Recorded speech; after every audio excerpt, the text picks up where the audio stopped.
Well, good morning, everyone, and welcome to Coffee with a Leader.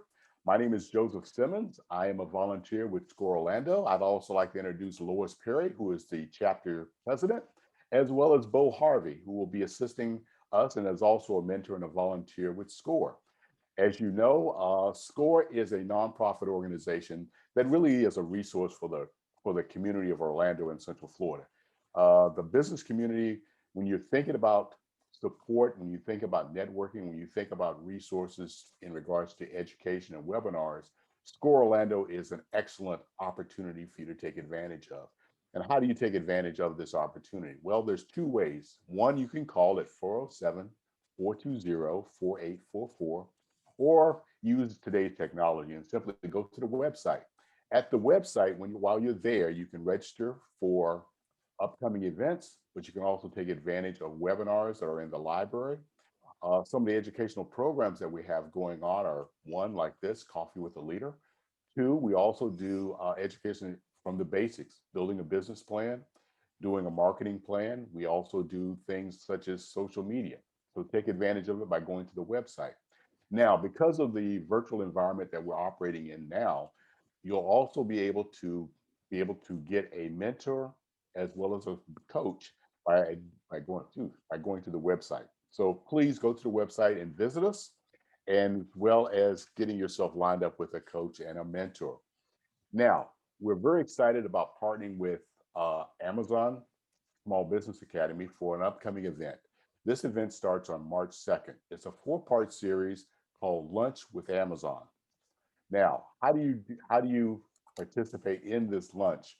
Number one, you go to the website again and you can register today for that event. So please, over the next day or two, make sure you register for that event. It's a great opportunity for you to be exposed to one of the largest e-commerce businesses out there, Amazon. They'll walk you through how to do business, best practices, as well as really provide you an insight in regards to doing business on their platform. So, housekeeping. Let me just again remind you that if you have questions, there's two ways to do it. You can either do it at the chat box at the bottom of the screen in the middle, or simply go to Q&A and leave your questions there. Bo and I will be monitoring the presentation for any questions you may have. Now, the other important thing we'd like for you to do is please leave us a Google review at the end of this presentation. We'd love to get your feedback on how we're doing and any suggestions you have for speakers or topics that you would like to see us perform at this event. So without further ado, I'd like to introduce our speaker, Hector Del Valle. Hector, the show is yours. Hey, thank you, Joseph, and thank you, SCORE, for having me. Again, my name is Hector Del Valle. I was born, let me just give you a little background about myself. I was born and raised in a small town, Dover, New Jersey. I'm the youngest of four siblings. Matter of fact, my brother Andy still lives in Dover and in the house that I grew up in. I have an older sister, which I actually call my sister's sister. She's actually a nun in the family. And we grew up, with the Catholic Puerto Rican family, background. So I'm proud of my heritage. Today I'm 56 years old. I'm a social worker here in Central Florida. And just to give you a little idea, and just so you can see it, and I'm not sure if you have the camera on me or not, but I just want to share with the audience that I am a C5, C6 quadriplegic from an auto accident that I had back in September 17th, 1982, when I was drinking and driving. And wheelchairs have come a long way since then. As you can see, I am actually going up in height in my wheelchair. And just want to give our viewers just a little background on this, on my wheelchair, and how I get around today. As I said, I'm a social worker here in Central Florida. I focus mostly on addictions and disabilities, but today I want to do this presentation on the myths and misunderstandings of disabilities in the workplace. I think you have that signage up there that simply reads, note that accessibility of your business or program by using these symbols in advertising or in flyers or in signage on your locations of your services. And be sure to just use these verbal descriptions along with the symbol. Again, you have your wheelchair there for wheelchair access, assisted living, assisted listening for people who have hearing loss, sign language interpreters, and TTY and TTD for those who have hearing impairments. So just wanted to just show that real quickly. And I gave you a little background on myself. Let me just go back a little bit. When I was 17 years old, I ended up hitting two cars and a brick wall, which left me paralyzed from the chest down. And, life changed. I had no idea what I was going to do with myself. And really, this came about me speaking and sharing my story as a way for me to be a vocation for myself. So there's that background. I guess, but we could probably go to the first. And let me just, before we do that, but before we go on to that first PowerPoint, I just want to let the viewers know that what you will be receiving from this presentation will be information and resources, tips for business owners in regards to working with individuals with disabilities in the workplace. All right. Also, I'm providing 2 free ebooks on disability etiquette and training that creates an inclusive and equitable workplace. Okay. So, and then of course you can contact me at hdvspeaks.com for any questions, comments, or if you'd just like for me to just come out and visit your organization or your business and just to talk about the accessibility, because I think once you become a business that becomes accessible for all people with disabilities, you really open up a lot more traffic to come through your business. So moving right along, I wanted to also talk a little bit about some of the abbreviations, such as the ADA, which stands for the Americans Disability Act, CIL, which stands for Center for Independent Living, and VR, which stands for Vocational Rehabilitation. And again, I wanted to also share that what is the Disability Advocate? Well, the Americans with Disability Act, excuse me there, was signed into law in 1990. The ADA is a civil rights law that prohibits discrimination against individuals with disabilities in all areas of public life, including jobs, schools, and transportation. It prevents discrimination against a group that has historically faced many barriers. So employers are not permitted to ask if you have a disability at any point in the job application process or while you're an employee. It's a legal responsibility of the disabled person to disclose that information. And from my own experience in seeking employment, I just want to share that I have disclosed my disability at interviews simply because you can see my disability. And I can almost feel the interviewer ask, like, what happened? So what I try to do is I take advantage of that awkward moment to share my attitude towards my disability. And today I'm just that kind of guy that sees the glass as half full instead of half empty. And I'm very grateful for my disability. And again, let me just explain a little bit about that. 38 years being paralyzed, and I've opened this disability of mine has opened the doors to a vocation that I was not considering, and has brought the challenge to create the amazing life that I do have today. And as you know, as Joe has recommended in this COVID-19 period, I personally think that we are going to be seeing more companies and entrepreneurs work from home. And that's something that people with disabilities can relate to. And it also saves on transportation as well.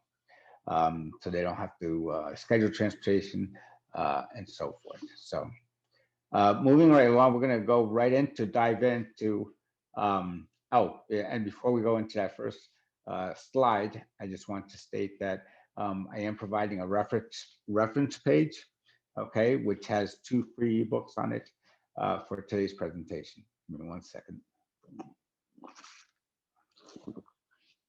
All right, so let's dive into the first myth, which is people with disabilities will create added insurance costs, be less productive, and need more days off to incur another additional costs. Folks, I can't tell you how much of a myth that really is, because once we take a look at the facts, which is one, before we go on to that second slide, I just want to state this one, that insurance rates are based solely on the relative hazards of the operation and the organization's accident experience. It is not whether an employee has hired, it's not on whether an employer has hired workers with disabilities. And of course, another fact is, and we can go to that second slide on the truth number one, which is companies who hired people with disabilities outperformed their peers and saw a wide variety of improvements. These businesses saw 70% more productivity, 45% better workplace safety, and 30% higher profit margins. And here's a big one, 200% higher net income. So again, this is exactly why I felt the importance of having this presentation to get the facts out there. I guess I would ask employers to, especially in the interview process, to just be aware of their own stereotypes and assumptions that you might already have about people with disabilities. Prior to my own disability, at 17 years old, I saw a wheelchair coming down the street. I went on the other side of the street because, I didn't want to be around it. It made me feel too uncomfortable. So I understand if people, for those awkward moments when interviewing a person with a disability. So let's go into the fact number two. The myth number two. And again, forgive me because I have my notes here a little bit scattered, but I just want to state after that myth number one that as the CEO of the United Spinal Association, when I was the chapter president of that organization, one of the things that when we went out to a facility or to a business and we saw some accessibility issues, we didn't complain. I wasn't going to dare to file a complaint or anything like that. I would just make contact with that business owner and just to say, hey, listen, this is not a complaint, but there's an opportunity to work together, and gave some suggestions on how they could be a little bit more accessible.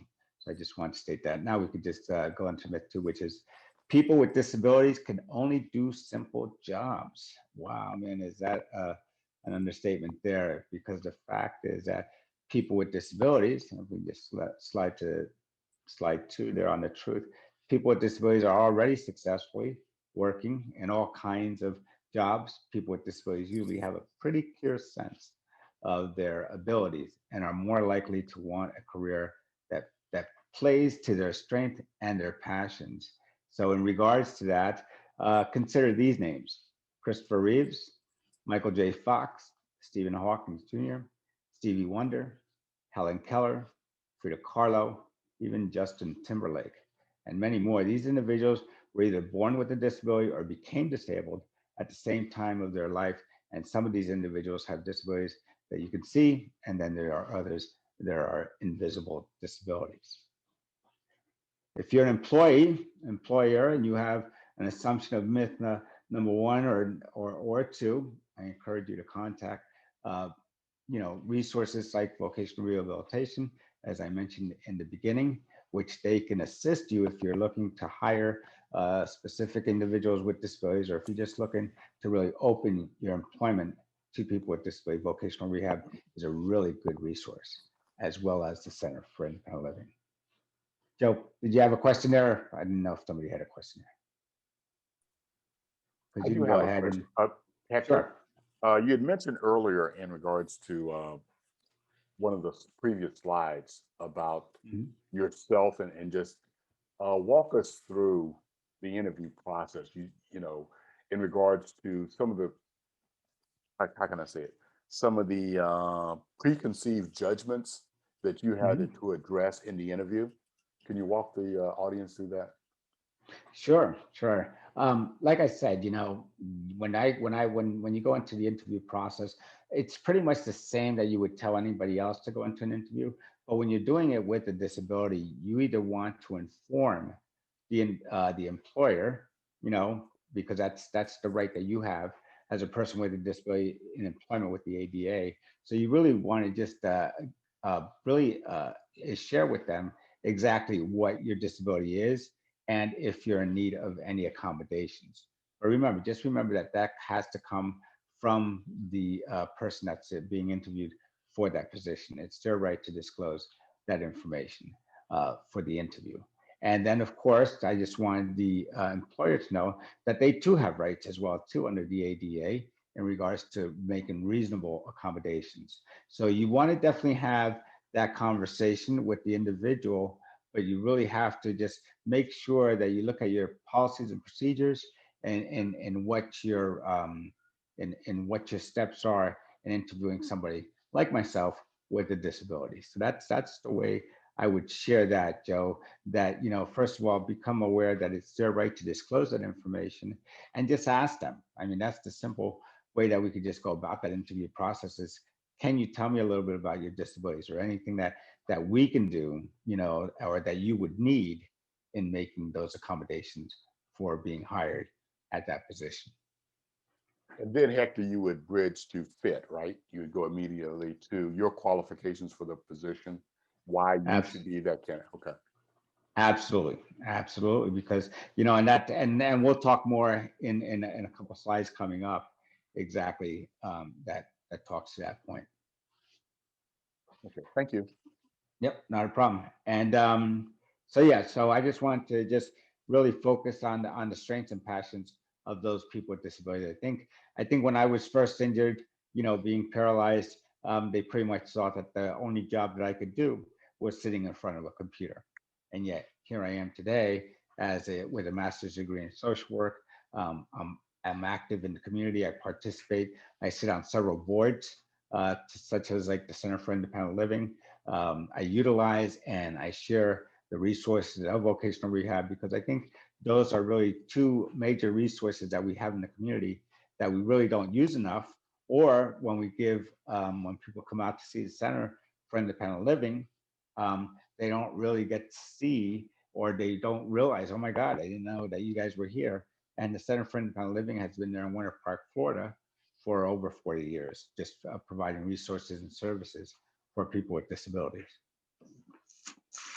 So if we can go ahead and jump into the third slide, where we talk about all people with disabilities require job accommodations. I think, Joe, this is maybe one of the points that you were making.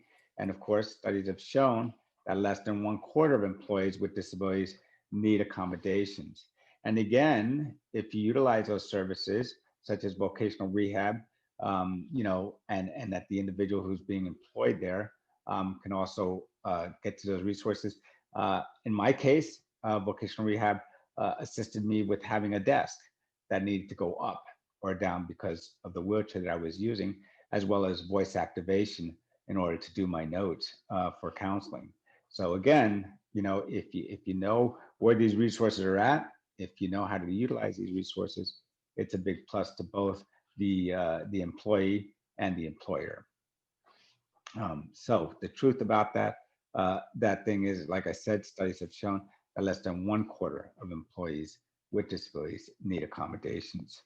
And again, the employer may ask for documentations for accommodations if the accommodations doesn't make sense, or if a specific animal qualifies as a service animal. Employers are going to have these questions. They're going to want to know, if this is going to be a good fit. And again, not so much on the disability, but mostly on the qualifications and making those accommodations. And then Hector, sure. Please. It's Bo Harvey here. Thanks again for joining us today. Could you give us some examples, maybe that you've seen for our group of what some of the accommodations might be?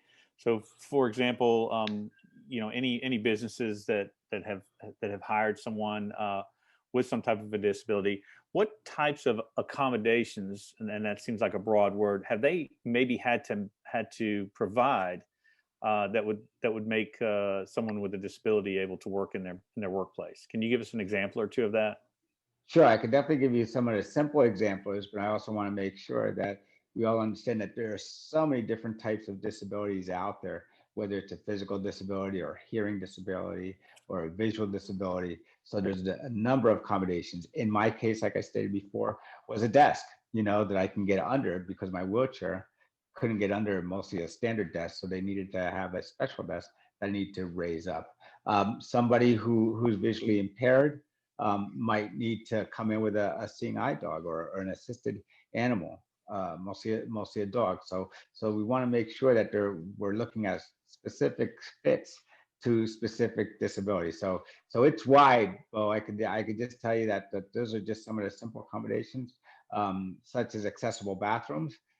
we'll start out from the beginning. Of course, I'm sure everybody's familiar with the accessible parking, to make sure that they have some of that, and to make sure it's all accessible parking gets us to the front of the building, but how is the accessibility of those accommodations once we get into the building? So again, just trying to do some common sense along with being open-minded to some of those accommodations.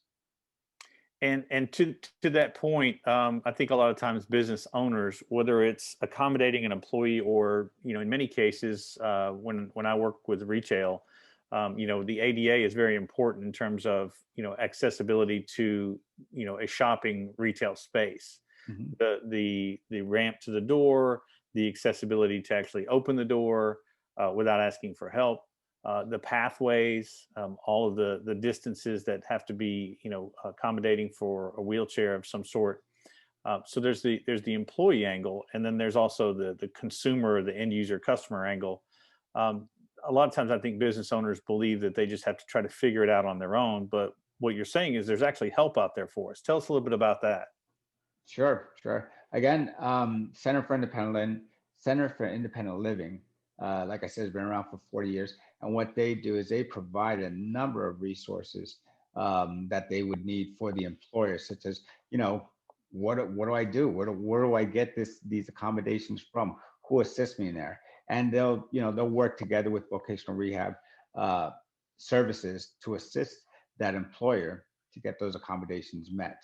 And again, the ADA does focus on reasonable accommodation. So I think that's one of the biggest things, or one of the myths as well, that, oh my God, how much is this going to cost me? Right. Like I said, vocational rehab and other programs are out there, assist the individual that's trying to get that employment. And if those accommodations need to be made, that's where they assist them with, just to make sure that the office space is accessible. The fact that, I hate to say it, but because of COVID-19, it's assisted a lot of people with disabilities to still be able to do their job at home. And this was just an idea back, over a year and a half ago, where, well, we don't really provide that type of services from home.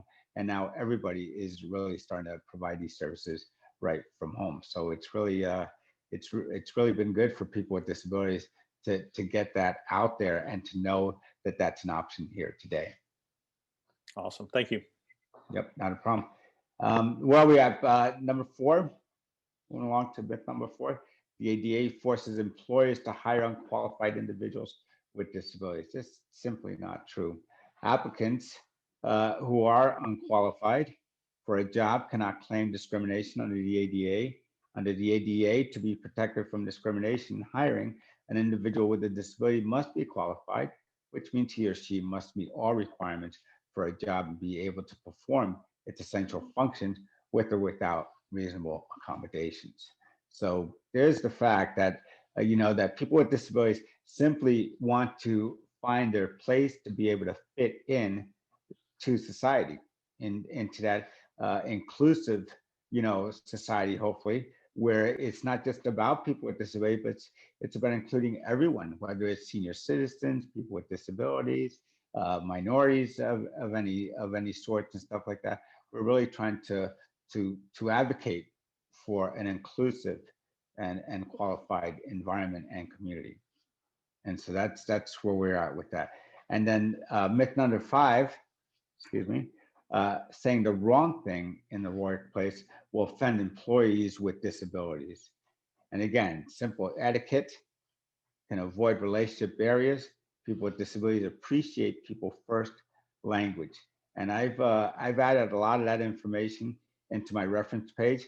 And I believe if you contact me at hdvspeaks.com, I can provide you that. I know SCORE will also provide that my reference page to individuals that have more additional questions or comments that they would like to make.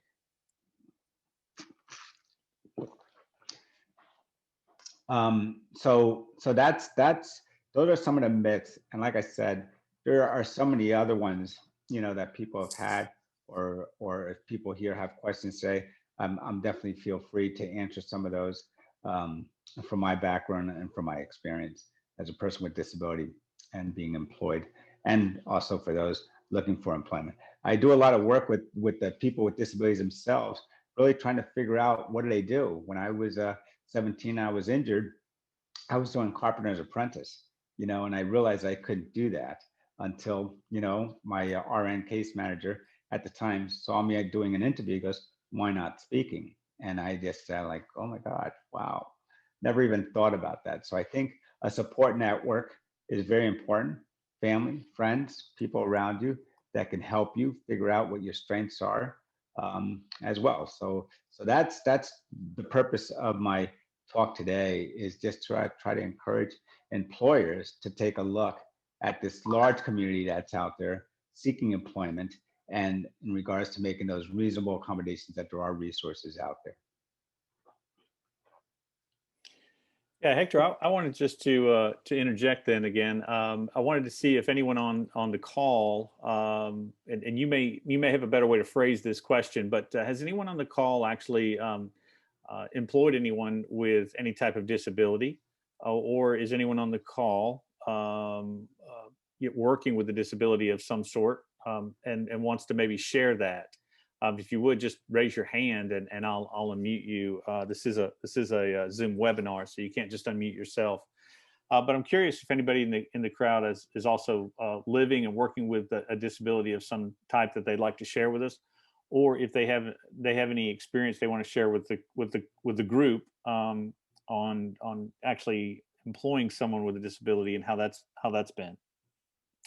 And maybe while we wait for that, Hector, I've got another question for you. Can you give us an example or two of maybe some folks that you've networked with that have obtained employment, and maybe where was that employment and what was the position? You made a good stereotypical comment earlier, is that, oh well, folks in a wheelchair or with some type of handicap, the only thing they can do is work on a computer. And like you said, yeah, here you are, you're active in the community, you're active with, on boards, and you're a professional speaker, not only doing speaking on Zoom, but doing speaking, in person beforehand. Right. Yeah, no, like I said, just take a list of the names I mentioned before. These celebrities were also either born with a disability or became disabled at some time, and that's my biggest thing that I would like for employers to know out there, that there are places that you can go to that assist those individuals that are looking for employment. There's numerous. I really appreciate my peers out there, because I hang out on a lot of social media, and what a lot of my peers with disabilities are also doing, Bo, is that they're creating their own employment. They're entrepreneurs today that are either specializing in adaptive sports and recreational activities. That's a big one for a lot of people right now, is just because care and personal care is so important. A lot of them just really work on their bodies, taking care of their bodies, being active in recreational activities or sports, basketball, wheelchair rugby. I mean, it's crazy. I do wheelchair soccer, and that's some of the things that people then create a living in becoming speakers for adaptive sports and recreational activities. And like I said, there's a lot of other disabilities that we call hidden disabilities that a lot of people don't even want to talk about, whether it's depression or mental illness, anxieties, that, people can walk into an office and physically look fine, but there's a lot of other things that are happening mentally that's causing them a struggle to either have that job or to go out and work. And one other thing I just want to mention here is that people with disabilities, most maybe can be on Social Security disability, and when they're out there looking for work, they can get easily frustrated, because they're saying, I get my Social Security and I'm only allowed to work so many hours, and what hours. So I want both the employers to know that there's a lot of people out there that are looking either just for part-time work or full-time work, but they always have that fear, anxiety about losing their benefits. And again, programs like the Center for Independent Living could educate them and give them information of exactly how much money they could make while they're still on Social Security, and then also give them information regarding Social Security benefits, that there's also something called a 9-month trial work period, which allows the individual with a disability to actually go out and work for about 9 months and still be able to collect his benefits, just to make sure that he's going to be physically, and mentally being able to do his work. So then again, it's also educating both the employee and the employer about their other benefits like Social Security, disability. And again, Social Security is another good resource to go to for employers to find out exactly, how long a person with a disability could work without losing their benefits, and et cetera. So I think that's a really good point. Fantastic. One other question I had, and I know that we introduced this in the first slide, was HDV Speaks. Obviously, HDV is Hector Del Valle.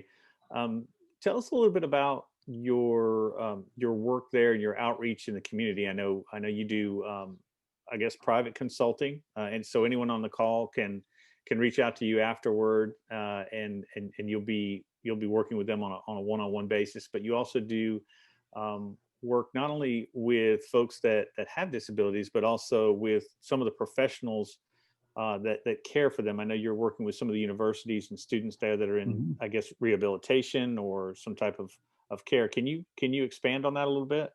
Sure. Yeah, one of the reasons I created HDV Speaks is because, I've been sharing my story for the last 40 years, mostly towards to prevent drinking and driving, since I was drinking and driving. So I speak a lot on prevention in regards to drinking and driving. And like you mentioned, Bo, I do a lot of talks to universities such as Advent Health University.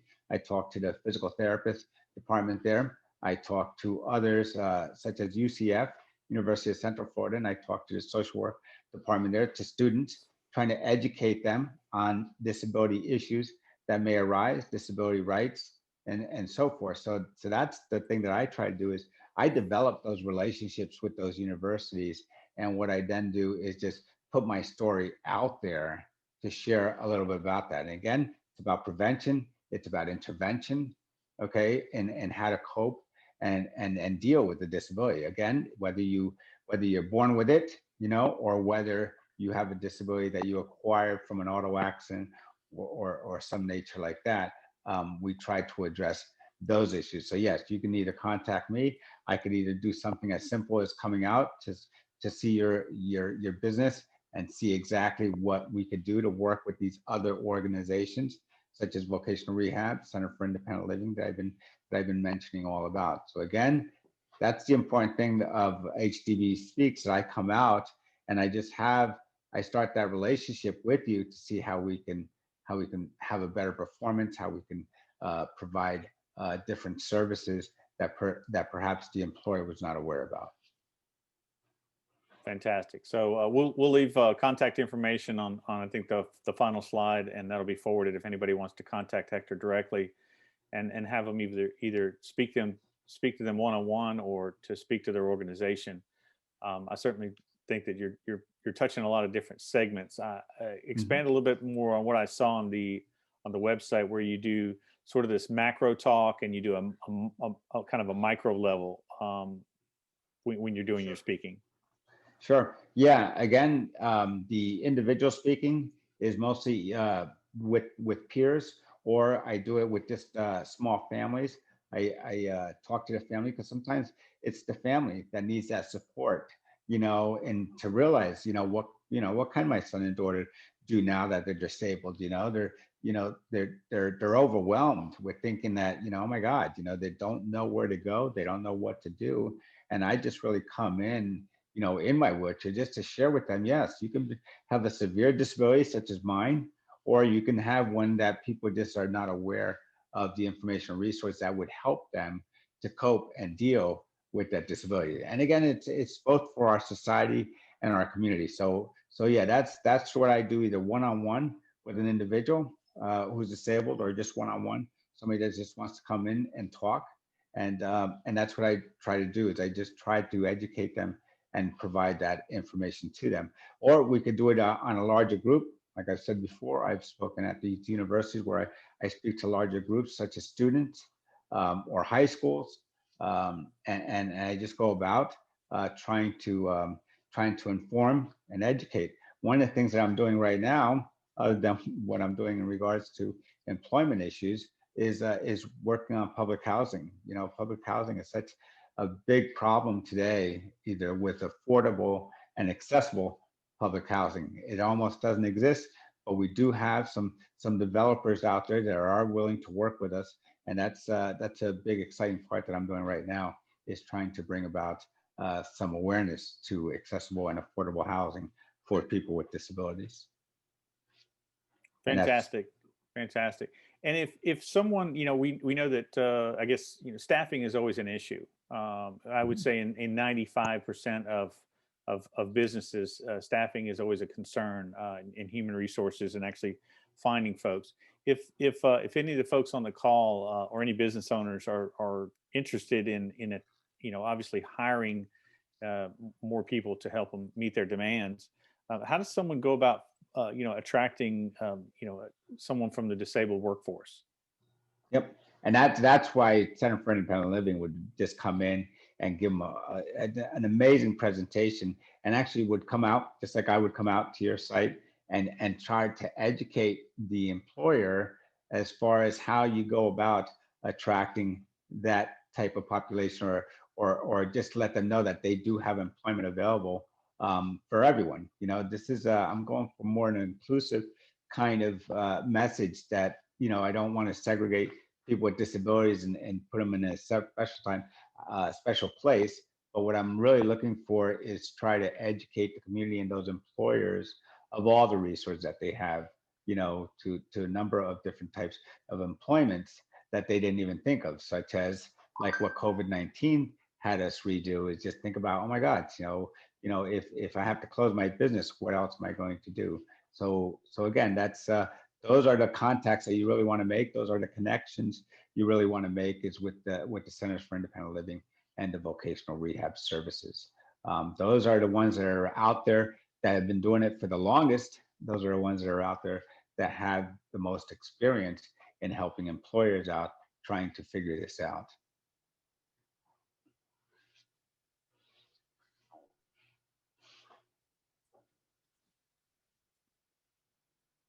All right. Well, thank you. Thanks for that answer. And I do have another question, but before I do that, I want to just to give the crowd a chance. If anyone wants to maybe drop a comment in the box with a question, or if you want to raise your hand, I'll unmute you and let you ask a question directly to Hector. In the meantime of that, I did want to ask you, Hector, just shamelessly as a SCORE representative, I wanted to ask you if you might say a word or two about SCORE itself, not about anyone in particular, but about the organization. And I know some of the folks that are on the call, typically, and when we do a poll, there's about a third that have not worked with SCORE before. And you know, what I wanted to do was reveal. In all clarity, you're not only a Coffee with a Leader speaker, but you're also a SCORE client. Do you want to talk about that just a little bit, and maybe what SCORE has done to help you as an organization kind of get yourself collected in your business? Sure. No, I can't speak enough about SCORE. I would love to do one just based on that, only because I never knew really about what SCORE really did. I knew about vocational rehab, of course. I knew about Center for Independent Living, of course. But when I came out and wanting to create my own type of speaking program, or my own business, I first went to vocational rehab, and vocational rehab is the one that educated me about SCORE. You know, working with an employment coach, you know, there with vocational rehab that was assigned to me, and she's the one that really educated me about SCORE and what you guys do there. And I'm telling you, man, they've helped me with say, you know, like my website, or they've accepted me with just trying to clean up my resume a little bit better. You know, they really made me ready to present the type of services that I have to offer. And that's what I am truly, truly grateful for, because yeah, man, I could be a person with a disability, you know, collecting my Social Security check, not working, not participating in life. But man, there was just something within me that has always been within me, that just either wants to be out there and wants to share my story, and wants to let people know that people with disabilities are out here. We're active, we're ready to go to work. We're a workforce within ourselves.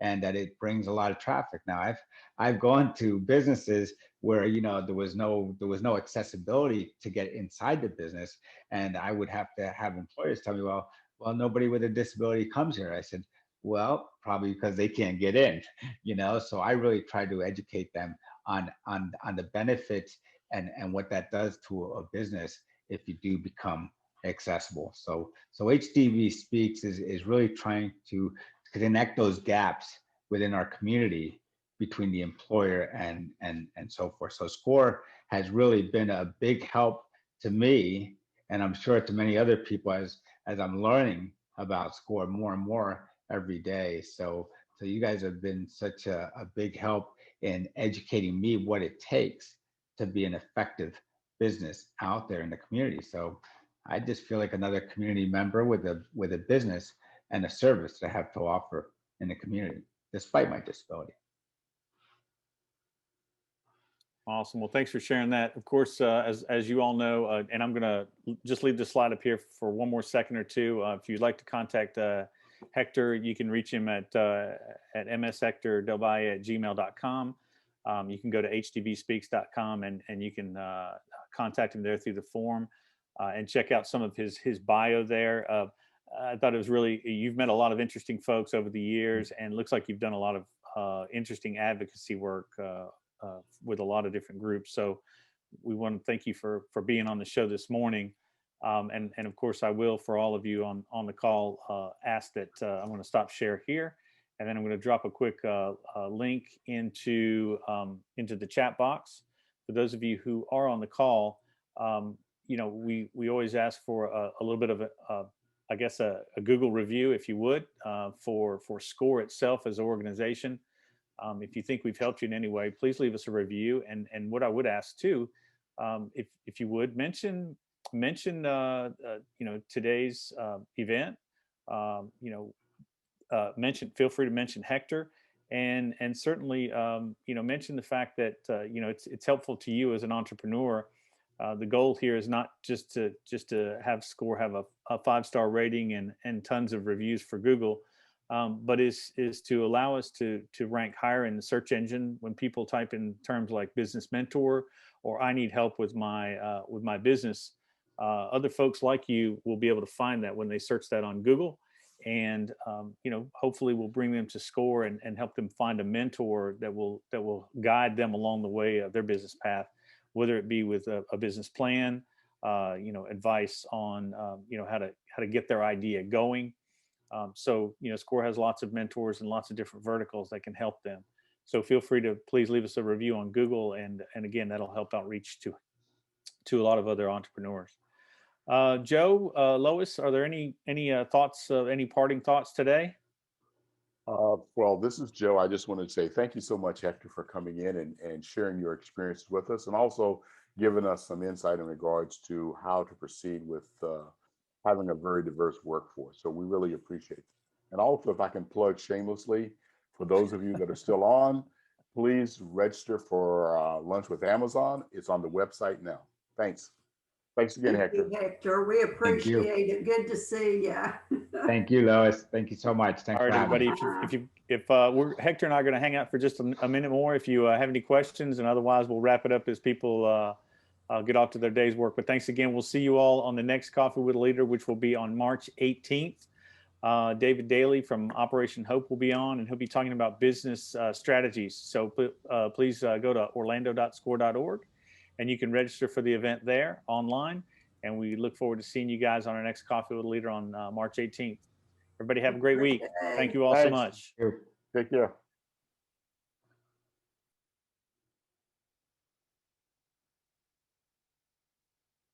Good job, Hector. Thank you, sir. Thanks you for making it this morning. That was fantastic. Awesome, Yeah, man. we'll Thank have you for the time, man. we usually have a quick fall off, people getting off to work, but no, Sure. we had you know, almost everybody that came on stayed, and you know, there's always a few stragglers. I think there's folks that leave their device on and they go on about their morning, and then they don't realize Right. that the webinar is actually over until we take it off. So do you want me to forward? Robin will do like a recap Sure. here. Let me actually stop. I'm going to stop recording here. Um,